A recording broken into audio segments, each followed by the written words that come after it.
Hello, everybody, and welcome back. It's me, ChipZ.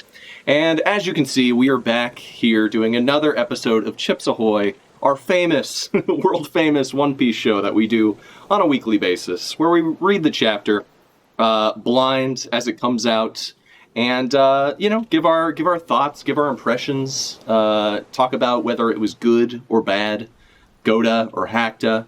And, I'm excited. We were on break last week, but the previous chapter was pretty fucking epic. Honestly, Egghead has been pretty fucking dope in general. Pretty Goda, can't lie.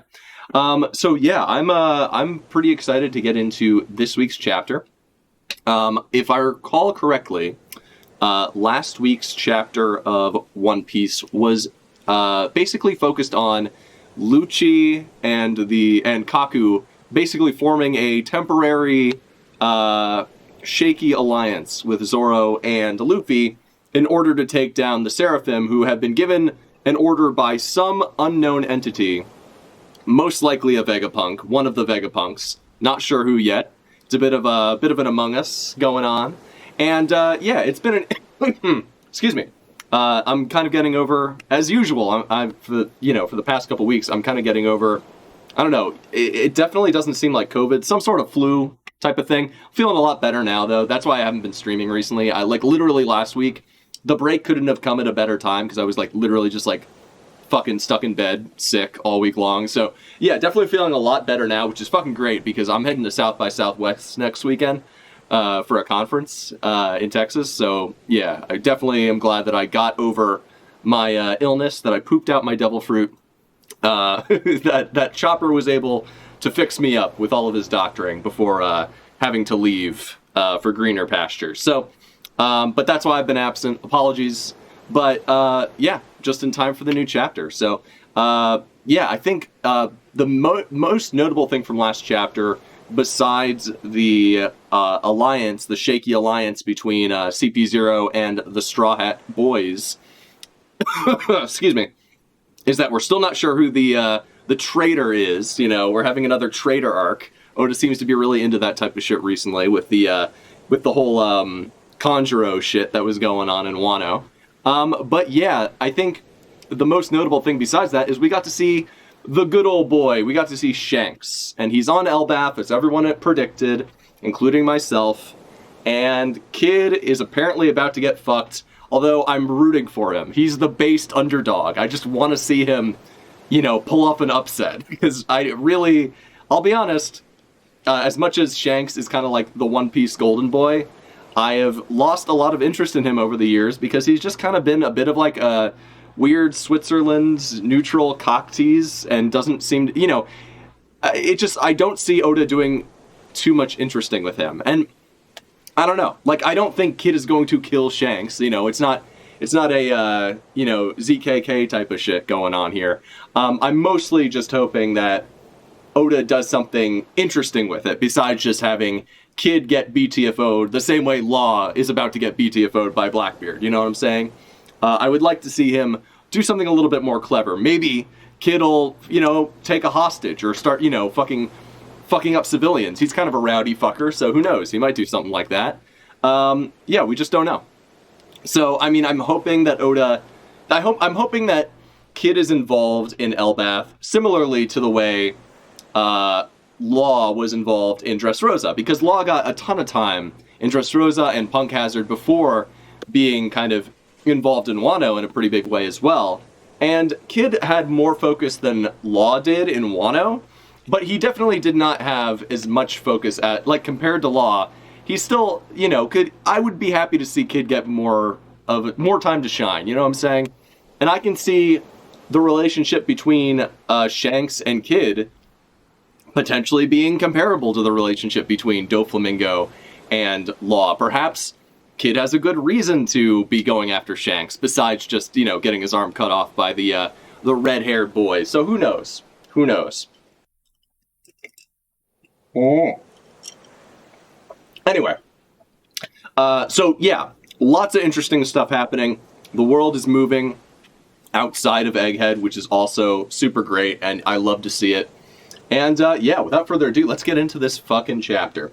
Chapter 1077, You Should Have Put It Together Sooner. Alright, let's see what's up. Okay, so the only thing I've seen of this chapter so far, I've been completely unspoiled as of yet, is just this cover page. So we got, it might be the final, is it the final cover page of the Gurma's cold-blooded voyage or whatever? And are we done with the Mads flashback? It looks like we might be. So they are both, these boys got in a fight, they fucking beat each other up, they're looking all tired. Old rivals, as it were. And they're thinking about their old friend Vegapunk, their old rival. And, you know, who knows we could actually find out right now. Gurma 66's Cold-Blooded Voyage, Volume 32. Wait a sec, it's all Vegapunk's fault. So yeah, they're not mad at each other anymore. They have a common enemy. It's Vegapunk. So does that mean they're going to come back into the story once the Straw Hats hit the road and get out of Egghead? With Vegapunk, presumably? Only time will tell. But yeah, that seems like these guys are gearing up to be reintroduced in a new way, which is cool. You know, I always love to see previously important characters being reintroduced into the story in cool ways. That's one of the things that Oda does that is cool, and he does it pretty well most of the time. Excuse me, guys. I'm still getting over a bit of a cold. Apologies if I have a cough or a coof here and there. All right. Fabrio Stratum. So, Fabrio Stratum, is this like a fabricator lab? I've heard of Labrio Stratum, or Labro Stratum, or Labo Stratum, or whatever the fuck. So, is this I guess this is a different place that we have not been to yet. So, Fabrio Stratum. You guys, okay, so this is where our boy, Fat Boy, Axe Boy, don't remember his name right now for whatever reason. What's this guy's name again? Fuck. He got, you know, the guy who's with the strongest defense in the entire series. You know, Sumo Man, Axe Man, Axe Hand Morgan. I don't care. He's not important. So you guys have to, what is Sentomaru thinking? Get off this island. So he's telling everyone to evacuate, which makes a lot of sense. You know, basically this place is about to be like Buster called. We know like a ton of warships. Like, I think we heard like 100 warships are on their, like, you know, Navy vessels are on their way to Egghead right now, which seems like overkill. You know, that's like a lot more than a Buster call. That's actually, you know, what, like 10 times a Buster call? Seems like a bit overkill, but, you know, is what it is, I guess. So I guess they deemed it necessary to take on a Yonko to pull up in such force. So, and, you know, also, clearly this is an important mission. They even are bringing a celestial, not just a celestial dragon, one of the fucking dudes, like one of the 5 elders. So, it's a big deal that, you know, they're coming out in force for whatever reason. I mean, for an obvious reason. This is a pretty high priority issue that they're dealing with. And I feel like the Marines, obviously, when Lucci, I remember rereading part of Egghead, and I remember when the CP0 first showed up, they realized, I think, at one point that, what's his name? That Vegapunk, or like the previous CP0 members that we saw last chapter, that's another thing that happened last chapter in 1076. We saw that a bunch of other Cypher Pool members, not CP0, but like CP5, CP7, CP6, or whatever, they had been like captured by somebody, and the Stella body did not know about this. So it could be one of the other Vegapunks that we've met, Pythagoras, maybe. Maybe it's, you know what would be hilarious? You know what would be a really funny subversion? Is if it was actually, what's her name? The fat ass one, the big one, that got frozen. Oh, fuck. Damn it. What the fuck is her name? I'm blanking on it. The one that poops for everybody, that one. It would be funny if it was that one, just because I bet you no one would guess it. I feel like most people are either thinking it's Lilith, because Lilith would be the obvious choice, seeing that she's the evil one, or it's Shaka, the good one, Shaka the good. But who knows? It could be, maybe there's a whole other secret Vegapunk that nobody knew about. Who knows, man? Who knows? What are you talking about, Sentomaru? Sentomaru-san? Tell us, what's going on here? So these guys are all freaking out. Are these guys even like real people? Like these, I guess they must be lab workers. They all look so goofy that like it makes me think they're all robots, but maybe not. I don't know. Doesn't mean they're not sentient. What's going on here? Why did you deploy the Pacifista? So he's all fucked up. There was once an island called O'Hara. One day, out of nowhere, it was wiped off the map. Dude, are they setting up Egghead to be another island that gets fucking wiped off the map? Honestly, I've been waiting for the fucking shoe to drop in this arc, because there's been so much, there have been so many, like, this, it just feels like Oda's doing, like, a slow build in this arc. This arc feels like it has a lot of similarities, and, like, almost like intentional parallels to Sabaody, back before the time skip. And specifically, there's a lot of characters reprising their roles, or just, reappearing into the story. Like, we have, obviously, Sentomaru's back, we have Kuma is playing a part, we have, what's his name? Kizaru is on his way. Like, it just feels like there's like this slow build to like a much more like, and Sabaody was the same way. Like Sabaody had kind of like it was kind of like fun at first, and then it slowly got like darker. But I don't think, like, reading it at the time, I caught up I think a little bit after Sabaody. I think I caught up like during Impel Down, I'm pretty sure. But for me, like, I remember like reacting to, like, later going back and reacting to some videos of people like watching Sabaody as it was coming out in the anime, I think. And I remember like people just being like blown away. They were like, what the fuck? You know, like it was so, like, no one expected that shit to happen.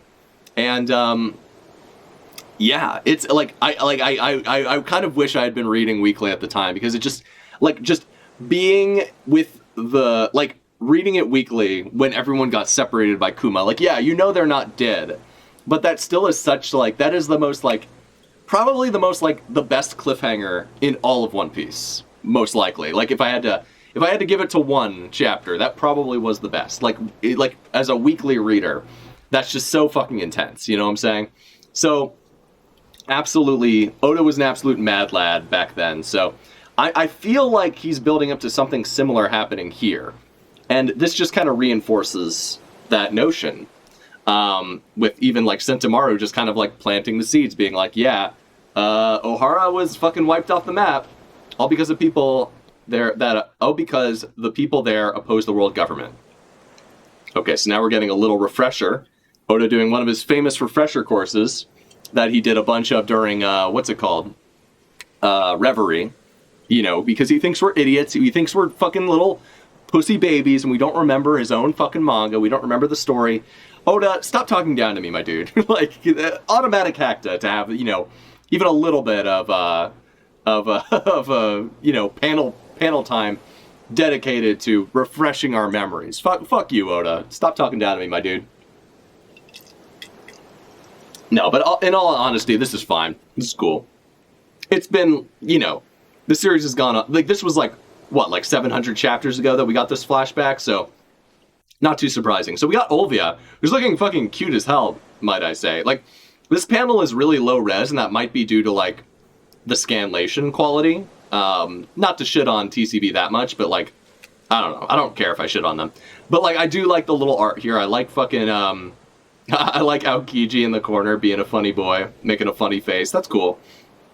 The tree, I always love the way the tree on O'Hara looks, and I'm really excited to see, like, now that we know that Saul's alive, you know, Jaguar D. Saul, better call Jaguar D. Saul over here, I'm excited to see what, like, his library in Elbaf looks like. Because, for me, like, a big library, like, a big, like, unrealistic, like, Beauty and the Beast style library, it just makes me coom so hard, man. Like, one day, I hope to live in a house where I could have, like, a whole room that's just, like, a study. You know, or something, or like live in a cool, like, you know, a cool, yes, something like that. You know, that's like a dream of mine, you know, that'd be so sick. I love just a room filled with books, a room filled with knowledge, you know, or like, you know, even in like Bloodborne, like Castle Canehurst just has like a whole like hall that's just like, you know, littered with books. It's so awesome.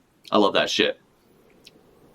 The island of O'Hara was lost to the largest host to the largest library in the world. Scholars gathered there to conduct research on the poneglyphs, despite the topic being taboo.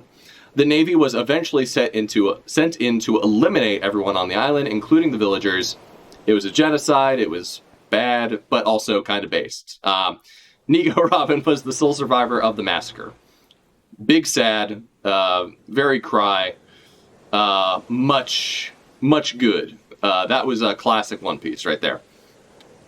The fact they're targeting Grandpa Punk shows how serious they are about erasing him. They're willing to lose the world's greatest mind over this. That's fucking wild to me. Like, it just feels like, of all the people who work for the world government, like, I get it. They don't like that he was studying the ancient weapons. Just, I don't know, maybe monitor him more closely. Or not the ancient weapons. He started looking into the you know, history, like the true history or whatever. But, like, they need him.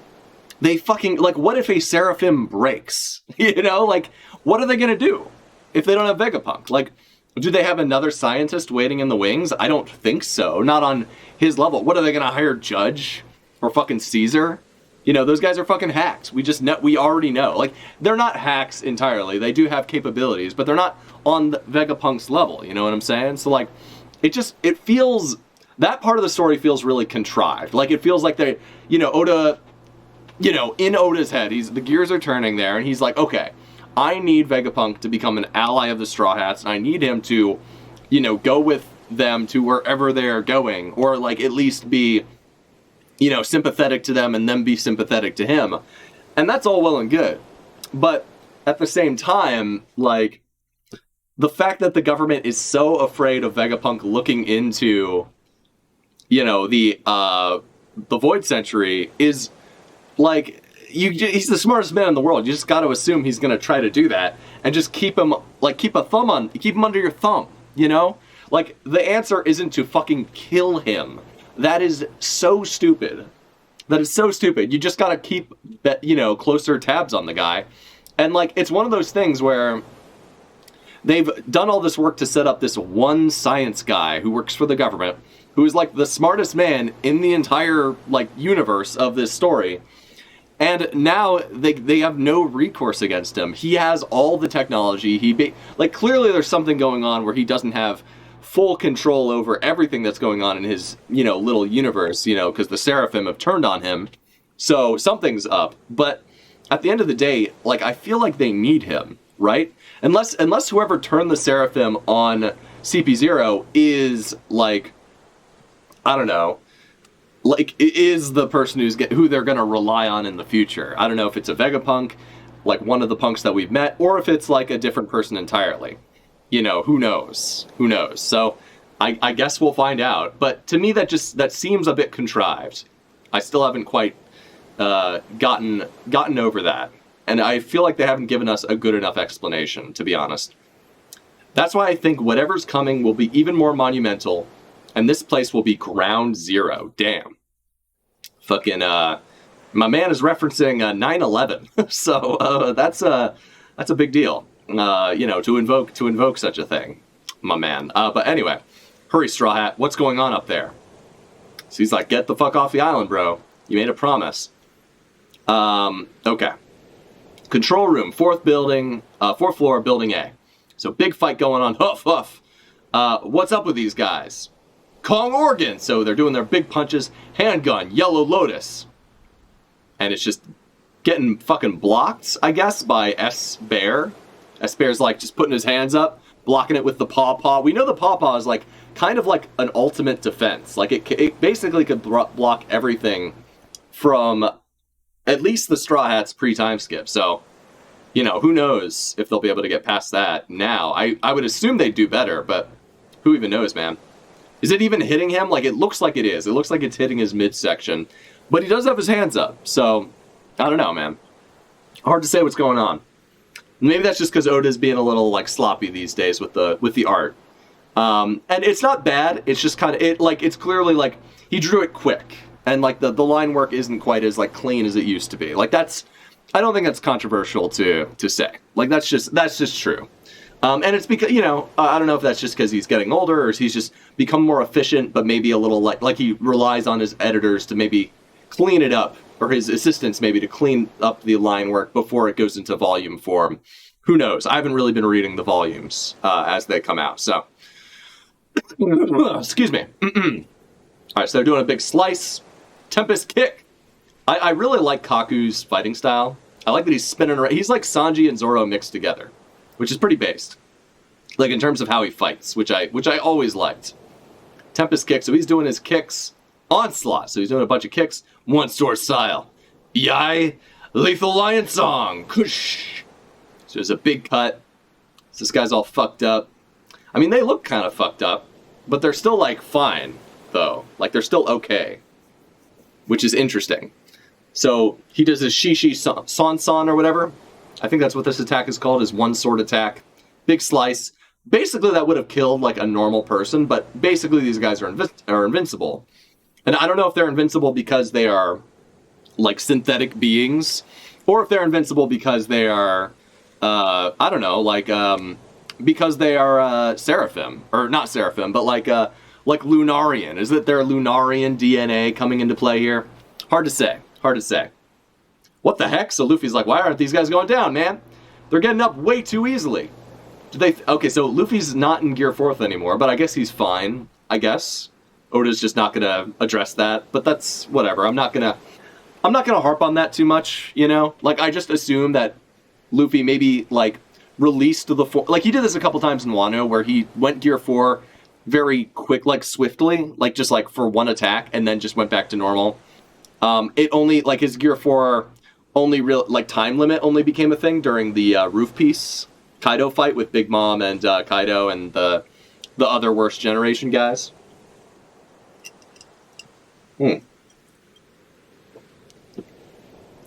So I assume it's one of those where Luffy just, like, released the form early, and therefore the time limit did not affect him to the same degree.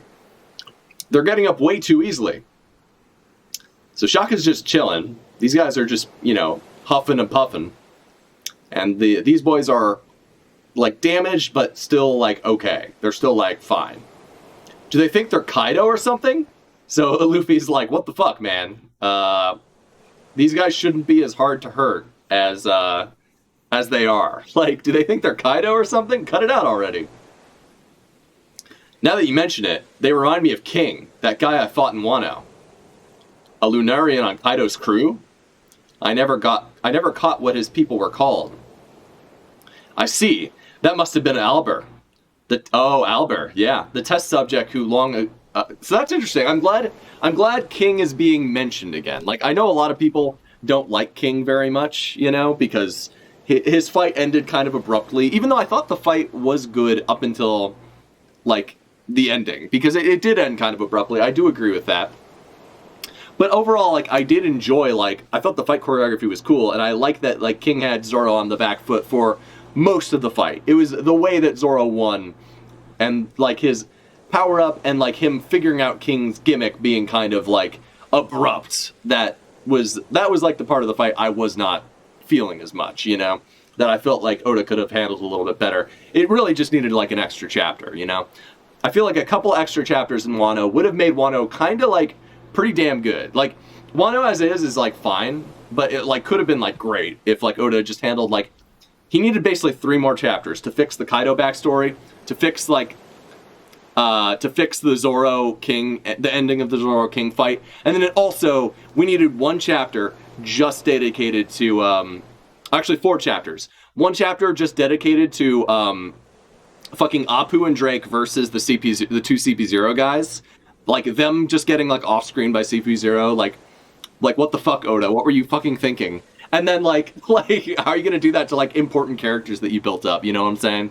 Like, actual bullshit. And then also, like, I think the Jack and Prospero fights could have used at least, like, half a chat, like, just a few more panels, Because those guys are cool, and, like, they should have, like, been able to, like, improve, like, show why they're impressive and not just get, like, 1 shot, basically, and have, like, an off-screen fight. So, like, 4 chapters is maybe 5 to, like, just to do a better send-off than he did at the end. But I think, like, I don't know. Like, I think Oda could have addressed some of the main issues with Wano's ending with like an extra 5 chapters. What's up, Sour Lemon? How you doing, my dude? The king fight was incomprehensible. Big sad. The thing is, I liked the king fight literally up until like the last chapter, where Zoro just like somehow, like without us seeing it, figured out King's gimmick, and then was able to beat him like that chapter. You know, like that was like when it lost me. But like up until that point, I was like enjoying the fight. You know, I thought it was cool. But yeah, I mean, I'm glad that like at least with like if the king fight had to suffer, like at least now like the government, like, you know, fucking experimenting on him and Punk Hazard, at least that has, like, narrative weight and, like, is impacting the story in interesting ways. Like, it led to something good, even if, for, you know, even if the king fight had to suffer to just, like, kind of deliver a little bit of lore. Like, now we're seeing the results of the, you know, of that plot point that was introduced. And you can say that might still not have been, like, the best way to introduce it, but I'm glad that it wasn't just like, you know, introducing King and introducing the Lunarians wasn't just like, oh, hey, here's like some flavor text lore. It was actually like impacted the narrative in bigger ways. So that's kind of cool.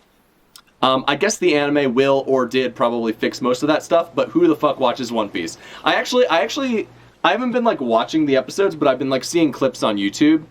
And like certain things they do better, but also there are a lot of stuff that they just do worse. Or like drag out for no fucking reason. So the king fight and the queen fight are both like they're ongoing. They're not done yet. So I'm interested to see how they'll handle it, but I'm not getting my hopes up. I might try to actually watch that episode though, because I am like mildly curious as to what they're gonna do with that. But we'll see. We'll see what happens. Okay. So now that you mention it, they remind me of King, that guy I fought in Wano. A Lunarian on Kaido's crew? I never caught what his people were called. I see, that must have been Albert. I like Albert better, but Albert is fine, I guess. The test subject who long ago escaped Punk Hazard with Kaido. The Seraphims owe their toughness to his Lunarian blood. No kidding. In that case, pay attention to the flames on their back. So Zoro's kind of like teaching them the way to fight a Lunarian. So this is kind of cool.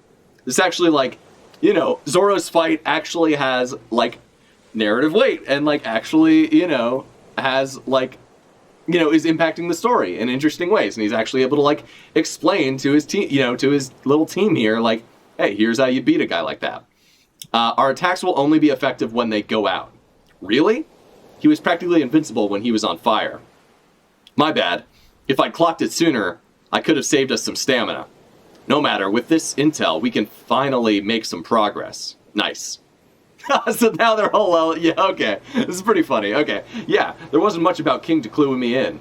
He only had a couple of unique features. White hair, brown skin, oh, ZKK, or not ZKK. Minority Hunter in the building, okay, black wings and the flames on his back. You should have put it together sooner. So, like, yeah, no shit, bro. I mean, he was able to recognize that this guy was Baby Mihawk, but somehow he didn't, like, connect that it was King as well. Come on, Zoro. Get your shit together, bro. So that's pretty funny. That's pretty funny. I like that gag. Hey, Helmet, where are you going? I think I may know where the Stella's gotten to. Interesting. Okay. Don't get in the way. So Zoro's fighting S. Hawk. We're in a bit of a rush. 3rd floor, Building A. Okay, so we got Nami's ass and Gooch, just like fucking front and center. That's, yeah. Oda's been, you know, he's been all about those ass shots recently, and I'm not complaining. I'm not complaining. Sour Lemon says, Zoro objectively dumber than all One Piece theorists. Yeah, pretty much. Pretty much. I mean, most of us clocked this chapters ago, but not Zoro.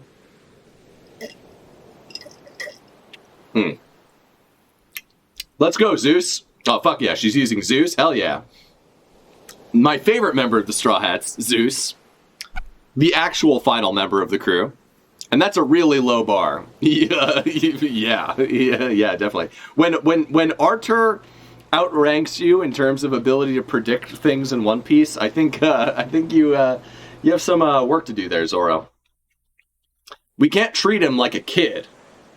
So, whoa, fuck. Okay, Brook lost his fucking head. Jesus Christ. He's a heartless killing machine. one of our friends has already been ambushed. And he basically totaled Edison. So Edison's all fucked up. Ugh. He's definitely not a kid, and he's not cute either. Aw, so Nami, she doesn't like hurting kids. She's a big simp for children. She's a pedophile, or a hebiophile, or whatever.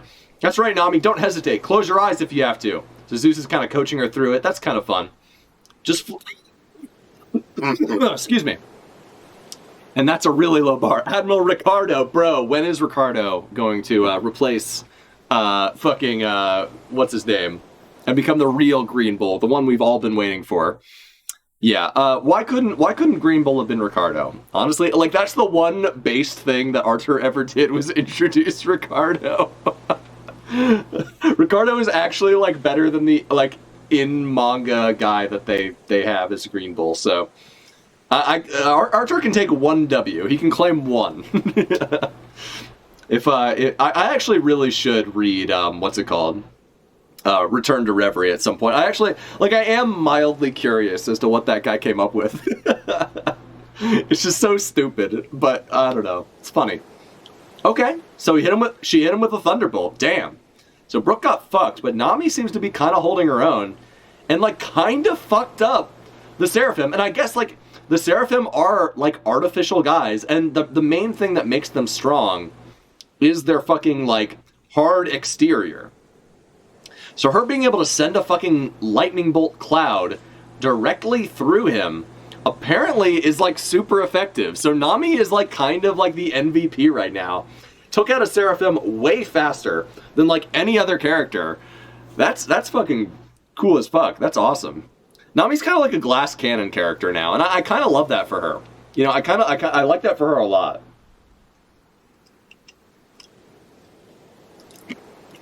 Like, with the addition of Zeus, especially, she's become, like, so OP. But, like, I'm here for it. I'm here for it. I love that.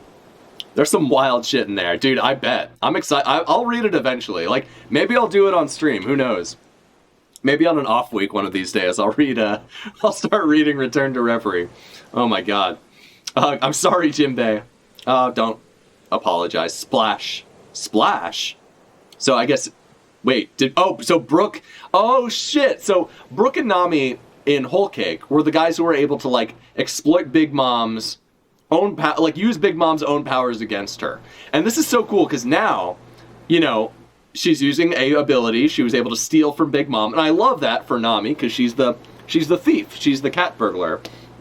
So her stealing somebody, like, an Emperor's, like, kind of, like, elemental ability is fucking so based. It's so awesome. I love that. I love that for her. I think that's great. Like that, it makes sense that she would become powerful by like seducing like a monster created by, you know, one of the previous 4 emperors. That's really cool. And then as soon as the splash happens, Brooke's whole thing is like he can freeze like liquid. So he's like, of course, like he's in the water. I'm gonna just freeze the water. You know, that's his thing. It's so cool to see that, like, their unique abilities are what's going to allow them to win this fight. He dove down again. Oh, whoops. He dove down again. Nami-san, run! He's coming from below. Or maybe not. Okay, maybe that's not what Oda was going for. What? It didn't work? Abu Dhabi? Abade? I don't know what he's saying. So splash. So he fell in the water, even though he was pretty fucked up. But I guess he's still okay. Splash kya! Abade! Oh, if I ruled a country... Excuse me. If I ruled a country... Wait, who's saying this? If I ruled a country, my decrees would be simple. Is this fucking Brooke saying this? Abade? No, this must be somebody... It looks like it's coming from somebody else. Like, it looks like Brooke is noticing someone else talking. Abade. If I ruled a country, my decrees would be simple. Decree 1. Anyone who threatens Nami-san will face capital punishment. Wait, what the fuck? Decree 9. Anyone who makes her scream will receive... Wait, is this Sanji? I feel like this is Sanji. It is Sanji, what the fuck? A rare fillet steak. So, okay. The Sanji appears out of fucking nowhere. Out of fucking... Where is he? I mean, I'm kind of bummed, because I wanted to see how Brooke would handle this. Because Brooke is also a speedy boy. Decree 1. Okay, this is pretty funny in hindsight, though. Adabe. Abade? The numbers used might be a pun, as 9 and 1 can be combined to form Kui, which can imply fishing seafood in some context. So he's gonna cook. He's cooking Jinbei. So does this prove to us that Sanji better than or equal to Jinbei? Arguable. Hard to say, but arguable. Interesting. Okay, this is cool. Decree 1. Anyone who threatens Nami-san will face capital punishment. Decree 9. Anyone who makes her scream will receive a rare fillet steak.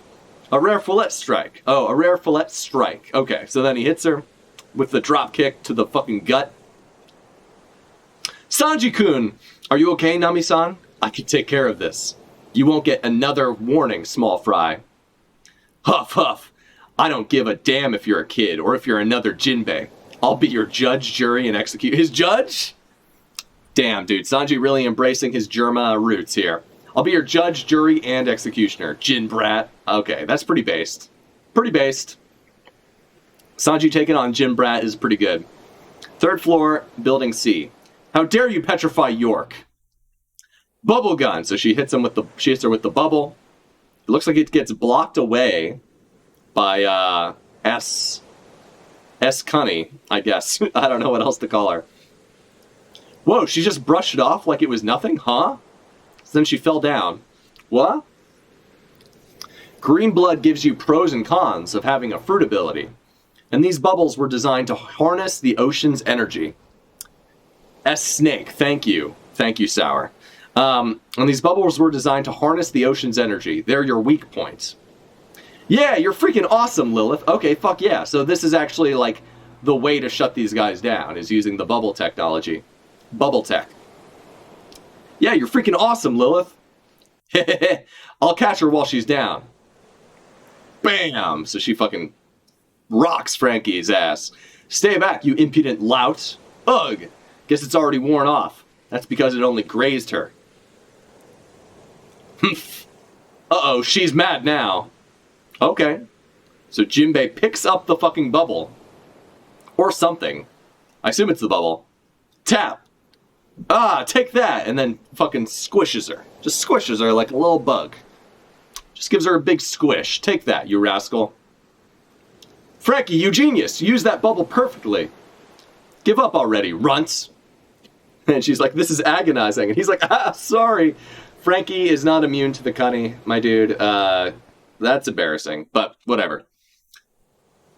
Perfume Femur! What the fuck? So he got half petrified? His petrification power is no joke. So she's back up already? Okay. Yeah, Frankie's turning to stone. He's gonna die. Bubble gun. So she was able to turn him to stone just by, like, smacking him. I guess because he thought she was cute in that instance. So now she's trying to dodge. Wink, and they're like, aw, and then they both get turned to fucking stone. Love, love, mellow. Yeah, so okay, so now, damn. So Lilith and Usopp both got fucked up.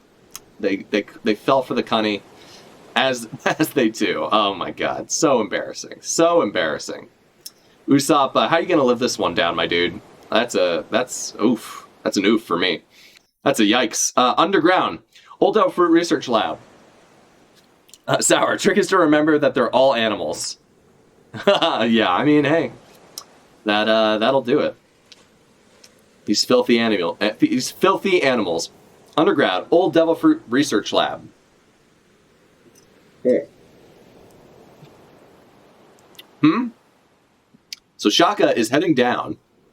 Is this going to prove that Shaka was the bad guy all along because he knows this place? Who's there? Are you the one behind all this? Come out and show yourself. It can't be. You're those Cypherpole agents.